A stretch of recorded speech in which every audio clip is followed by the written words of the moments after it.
నేను సావిత్రిబాయి పూలే. నా గురించి కొన్ని విషయాలు పంచుకుంటాను. మనకి ఒకే ఒక్క శత్రువు ఉన్నాడు, అదే అజ్ఞానం. మనమంతా విద్యావంతులమై ఆ అజ్ఞానాన్ని తుదముట్టించడమే మన లక్ష్యం. స్త్రీలకు విద్యను దూరం చేసి బాల్య వివాహం చేసే రోజుల్లో, మూఢనమ్మకాలు సమాజంలో ప్రబలుతున్న రోజుల్లో యావత్తు స్త్రీ జాతిని మేల్కొల్పి విద్యావంతులుగా తీర్చిదిద్దడమే నా కోరిక. 9 ఏళ్ల ప్రాయంలో 12 ఏళ్ల జ్యోతిరావు పూలేతో నా వివాహం జరిగింది. మా ఇద్దరి సహచర్యం మానవ జాతి పురోభివృద్ధికి సహకరించింది. నన్ను ప్రోత్సహించి చదివించారు.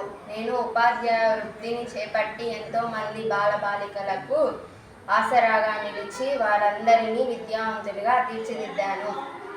నేను ఆనాడు బాలికలకు విద్య నేర్పడానికి ఎన్నో అవమానాలు ఎదుర్కొన్నాను. నేను రోడ్డుపై వెళ్తుంటే నా మీద రాళ్ళు, పేడ నీళ్లు కొట్టేవారు, అవమానించేవారు.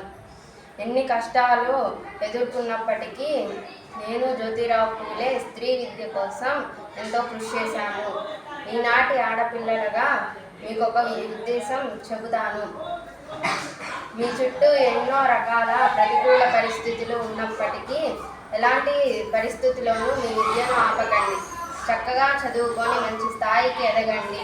మిమ్మల్ని ఆదర్శంగా తీసుకొని మిగతా ఆడపిల్లలు ముందుకు వెళ్ళే విధంగా మీరు ప్రయోజకులు కావాలి. నేను నేటికి ఆదర్శంగా తీసుకొని ఎంతోమంది విద్యార్థులు సాగుతున్నారు. ధన్యవాదాలు.